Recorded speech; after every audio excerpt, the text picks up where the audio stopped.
Well, guys, this is the first episode, so hopefully, things don't take a left turn, if you will, because I know some people might be looking at me like I'm nasty for this, but at the same time, ain't we all nasty?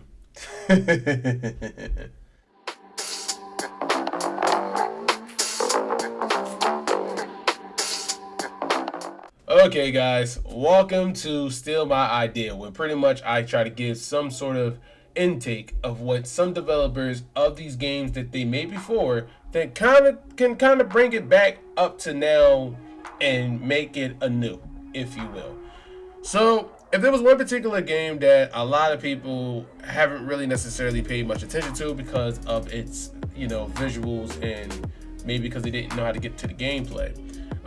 Me, this kind of captivated myself because of two things: the way how the game played, and for other reasons.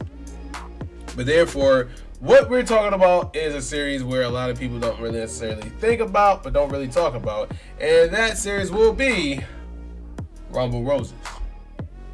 You see, the Rumble Roses is a series where it's a wrestling game, of course, but it's a all-female cast.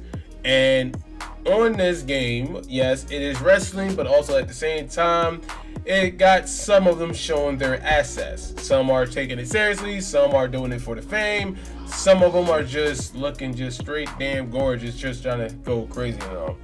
But pretty much the whole purpose of the whole entire game is just to have fun, but also at the same time, well, the first game pretty much gave us a story of, there's more than wrestling it's more than wrestling.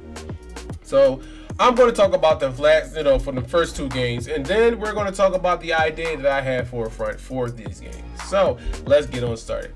So Rumble Roses first came out on the PlayStation 2 around 2004, 1 year after one of the best SmackDown games of all time, SmackDown Here Comes the Pain.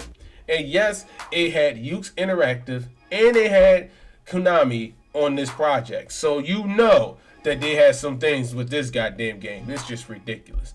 But either way, the game was pretty much, it was kind of average because it only brought in, it was like a half and half. It was like a scale, if you will.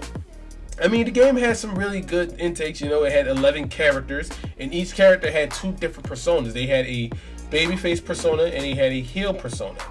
And depending on which persona they are, their movesets are completely different.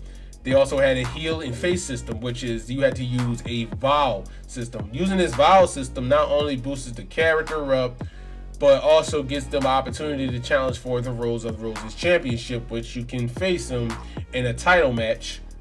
Face them in the title match. The game, it had a unique gameplay. Pretty much you had to, it took some elements from Here Comes the Pain when it comes to attacking certain limbs. So not only that you'll be attacking your opponent, but you pretty much can attack the opponent's legs, attack their opponent's arms, their body, their head. You pretty much can go and just break them down as many ways as possible. So that's what makes this game a little interesting with the gameplay. And and also it has a story mode, which every wrestling game always gotta have a story mode, right? So anyway, so the story is pretty much as this. The story pretty much takes place in a woman tournament, and you have different characters who has different motives. You have some that are in it for the money. You got some who are in it for the fame. You got some that just want to face off against people that they look up to, and you got some who is trying to bring justice to what's happening, because there is a scientist who is a nurse who is Anastasia. Hubba. Either way, she is taking all of the DNA from all of the female wrestlers and trying to make them into soldiers. So that was pretty much the whole plot of the whole game. And of course, we always seen this plot in every fighting game, of course. I mean, from DOA to Virtual Fighter, I mean, you name it, it's everywhere. But yes, that's pretty much the plot of the game.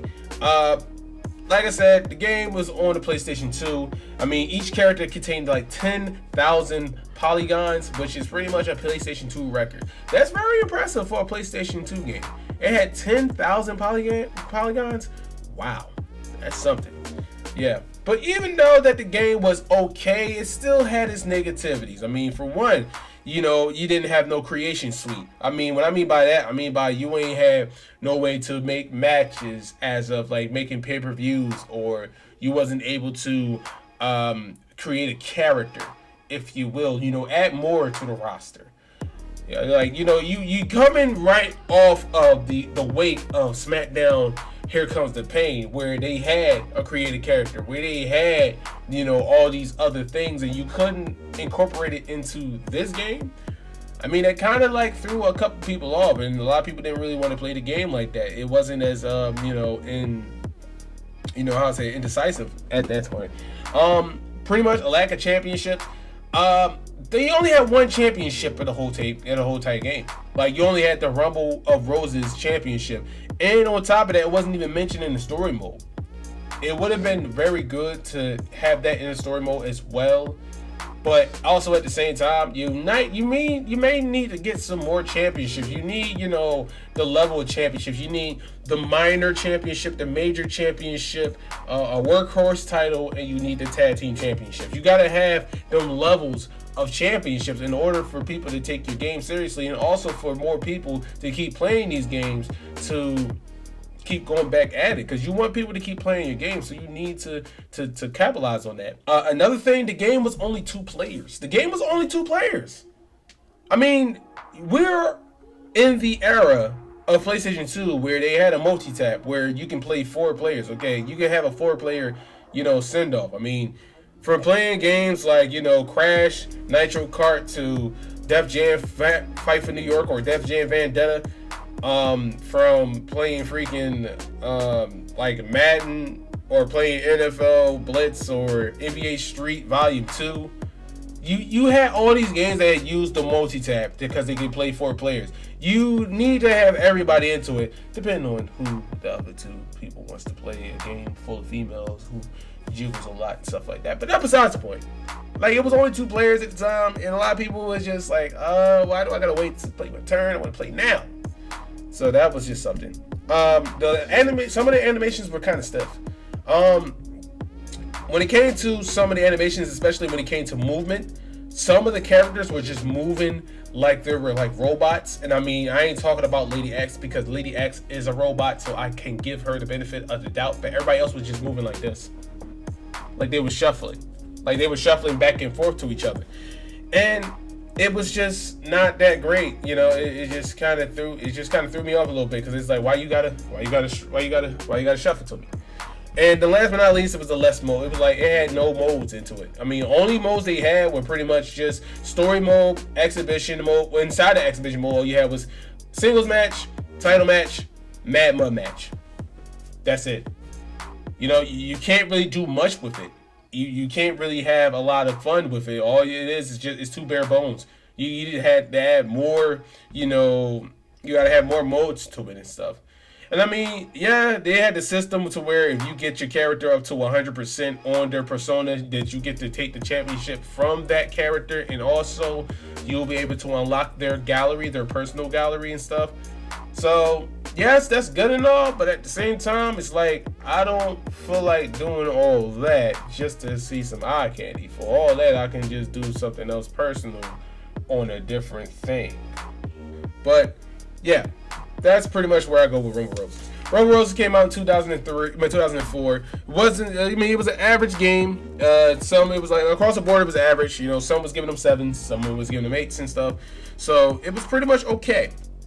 And that's where we're gonna leave it at that. So you might be asking yourself, so what did they do next? I mean, hey, if it was so nice, you gotta do it twice, right? So they decided to make a sequel, and they had to do this when it came towards the 7th generation of games. Was it the 7th generation of games? Yes, it was the 7th generation of games, if I'm not mistaken. That's when the PlayStation 3, the Xbox 360, and the Nintendo Wii. But we're going to go to this 360 because that's where the sequel of Rumble Roses went to, which was Rumble Roses XX. Rumble Roses XX came out in 2006. This game looked completely different. It played the same, but it was completely different. It was a whole lot of things that was going on there. First and foremost, Double X. It was implemented in the title. And where it was implemented in the title? Because you can actually have tag team matches. Now, certain characters can trigger certain collaborations. And those collaborations can turn into also finishing moves, which was a new thing that they had orchestrated into the game. So that was something that was new. And also, the game mechanics was completely different. Well, not completely different, but it was like more intuitive. It was more in depth of what they had. Because before, you had to target different limbs and stuff, but now they give you a percentage of how much damage that you give that person's limb. And that gives you an idea of what to do going onto the line in your match. Also, Xbox Live was just coming up to play, and of course, you get able to download. You can download, send pictures, and also, if so, you can play online and face off against up to 4 players. And yes, you might ask, oh, how can you play up against 4 players? Because they had more modes this time. Not only there was singles match, they also had tag team matches. They had 3-way royales, 4-way royales. They also had a Queens match where the loser has to do what the winner says. They had a PHM match where the only way you can win is by humiliating your opponent. So they had different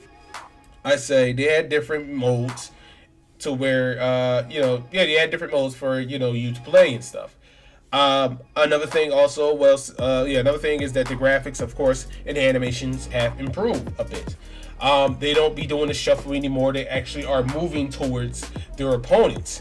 They had each character had a status quo to where if you keep doing the certain thing, so here's the thing. So you remember the face and the heal system from the first one. So what they did was they kind of changed it up a little bit. So everyone who was a heel or face, if you do specific actions during a match, yes, you'll be able to raise up the level. When you raise up the level, you get to a percentage. If you get up to 80% of that percentage, you will activate Superstar mode. Superstar mode of that character. The Superstar status is pretty much their highest quota, their highest peak of their characteristics of their persona. And each character has a Superstar persona of whatever they are, of a face or a heel. Which meaning is that their movesets, the way they talk, the way they act is completely different. Everything is up to 100. So now you'll be able to do more moves and you'll also be able to have more fun. Also, just like from the last thing I was talking about, you were able to create your character. Now your character can be created. Now that means that you can put in, whoever you can come up with, whatever name you can come up with, and put them inside of the game and face off against one of your favorite roses. And yes, it's fun and all. It's okay, sort of. But we're about to get into the bad side, because with every progression, there's always a regression. So let's get into that regression, shall we? First and foremost, ladies and gentlemen, if you ever want to play this game, you're going to be upset because there's no story mode. We ain't going to get no sort of closure of what happened to whom in this game. So you don't know what's going to happen because, well, they don't have no story mode. I mean, yes, when you facing off against certain characters, they're going to be triggering to saying something to them before the match actually happened. But at the same time, how do we know that they're actually still they say whatever they say to people, but we don't know the full story. This is for people who just coming in and picking up the game. For us, who played the game before, those who played the first Rumble Roses and playing Double X, we might understand, but those who just picking up your game, they're not going to understand at all because they don't know why this person is beefing with this person. Why is this existent? They don't know. So you're kind of confusing the new consumers who are playing your game. Another thing that was messed up was the lack of depth of creation. Yes, it was good that we were able to create our own character, but at the same time, it was bad. Because it had no sort of in-depth when it came to creation. We wasn't able to create our entrances. We wasn't able to create our move sets. We wasn't able to create the way they walk, the way they talk. We didn't have that much creativity. And then on top of that, we didn't have a lot of options to select which costumes to give our characters. So it wasn't able to do so. We didn't have that power. And at that particular moment, it was lackluster. Another thing that was messed up is that the championships. I know I keep talking about championships, but yes, I said it once, I said it again. Yes, they gave us tag team championships, but it's not enough. It's not enough. You need to have more championships if you want people to play your game. You got to, like I said, I already gave you the list. I'm not going to go over it again. But you got to have that sort of list of championships. You got to do that. All right? You have to have that so people can keep playing your game. And last but not least, there was a lack of characters. There was basically the same characters from the last game. It was the same 11 characters with the same different personas. It was the same game. It's like you feel like you're playing with the same game with a new coat of paint. That's basically what Rumble Roses XX is. Like, you had no opportunity, no time to come up with at least 11 different characters and put them in the game. So you can at least have 22 characters with at least 2 other personas, would give you a availability of 44 characters, at least. But that didn't come in follow suit. But, yep, at the end of the day, the game was mixedly reviewed. In the NA, in the North America, which, you know, I'm from, everyone bashed it, didn't like it and stuff like that. But in Japan had praised the hell out of this game. Okay, because pretty much when the Xbox 360 had came out over there in Japan, this game was the 5th most selling game at console launch. It was the 5th. The 5th. Yes. It was in the top 5, ladies and gentlemen. It was so good that they made a Platinum Edition for the game. You wouldn't even hear of a Platinum Edition in North America. But they have a Platinum Edition over there and overseas. And yes, it got dethroned, I guess, a couple of months ago after that. But it got a Platinum Edition. I'm not gonna lie. I kind of wish I kind of had it, though. Because all I got is the regular edition. Here is my idea, okay? So here's the idea. So, number 1, you need more characters. Okay, there should be no reason why you should give us another Rumble Roses game if you are not going to give us any more characters for what you have. You already have 11 characters with 2 different personas, which gives us 22 playable characters. Expand on that.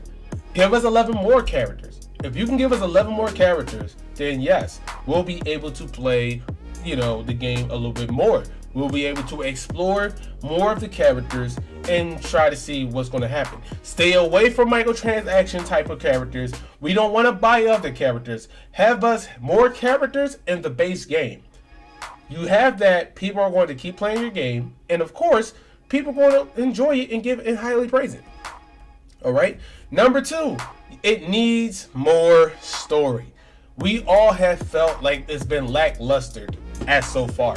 We all want to know why Anastasia wanted to create super soldiers, why that Reiko Hinomoto had decided to go into the Rumble Roses tournament, why she's wrestling, how did Dixie Clemens became top of her class. We need to have these sort of explanations. We didn't get these explanations in the first game. We need to get these in the third game. All right? If you can bring in the story, a lot of people will be into your game. They'll be into your title. Simple as that.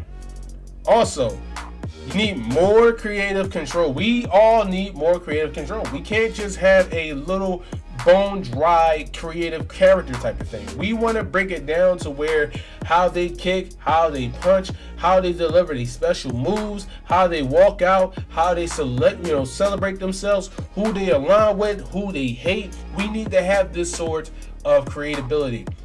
That's I'm telling you, creativity, like, it's up here now. Like, you know, creation control has been one of the greatest things that ever happened into sports / any game that has customization into it. Customization is key. If you can look into that, please do. It's a must. Another thing, you guys need to make some more arenas, man. You guys, oh my God. Yo, let me tell you something. I played both of these games, all right? And the complete total were 6 venues, okay? And on Double X, yes, they had Street Fight and they had the Queen match, but it wasn't included into the Expedition matches. So, which means 6. You only had 6 completed stages. You gotta have some sort of more stages. You can't just have us play just 3 regular stages. Give us at least like 10 stages at least to wrestle on, right? I mean, if you want to combine the old stages from the first Rumble Roses and you combine the stages inside of Double X and you put them inside of the third game, then do so. Give us more stages. Give us more reasons to play your game. You got to give every consumer more reason to touch your product. Also, better animations. Now, the animations in Double X were good. It was pretty much an improvement from the first one. I think if you guys can just add on a little bit more and also tone down some of them, and it will look good. It will look great. It will look playable. It will look visually good. And on top of that, I mean, if y'all can make the physics looks like, I would say crazy, I mean, hey, I say go for it. It will give everybody a reason to look at your game, all right? I mean, graphic-wise, I know you guys can definitely do it. I mean, you had games like Metal Gear Solid, Castlevania, so I know that you're going to be good on the graphic side. But animation-wise, I guess y'all can just go back to doing your motion caption and also add it on to whatever animations that y'all had before for the game. Improve the sound quality. Some people are saying that the sound quality of the game was not necessarily great. It wasn't that bad to me, but for some people, they might say that the hits just sounded weird, and the way how they get slammed, and the way how they're getting locked into a hold and stuff. So yeah, maybe you guys can try to fix that a bit. Try to, I say, give us a little something different, but at the same time, more on the realistic side and more, just try to give us to where, okay, we can understand why he's making that sound. And last but not least, let me tell y'all this right now. As a me eventually playing this game is not for kids. I'm just gonna play it right there. It's not for kids. It's not ready for. I don't even think the game should be rated M for mature. I feel like it should be rated AO, adult only. So my last thing to say is, listen. If you guys gonna make another Rumble Roses game, if you guys can go there, I say go there. I'm just saying it right now. If you want to go there, go there. AO, go there. I'm just saying, because quite frankly, I wouldn't even recommend this to an 18-year-old. I don't think they can handle themselves. All right, I feel like they'll pretty much they might spontaneously combust trying to play this game. But I want to ask you something first. Oh, What's that? How do you get such a nice rack? look at her face. It's none of your business. Bring it on. Hey, I just want to know.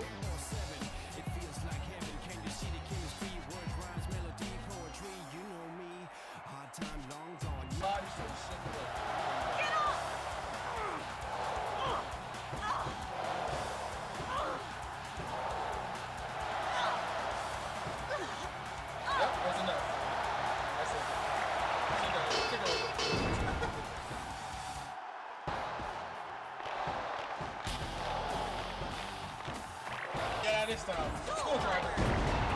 See, she kicked out of the second screwdriver. She didn't kick out of the second. This is that bubble, bro. This is that bubble. I better get out of this. So, all I'm saying is, man, if you guys can go for that license, go on ahead. I know y'all might not be the first title to do so, but hell, y'all probably can. I mean, I know Japan go for it. I mean, Japan always be getting them AO titles, but hey, it'll be a first in America. You understand what I'm saying?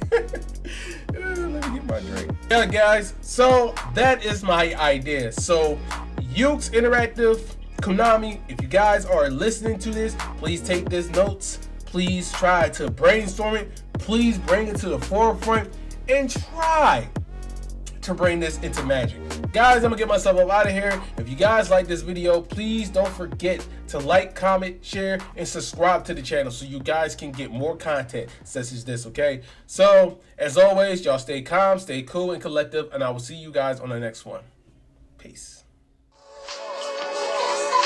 Can't stop, won't stop, can't stop.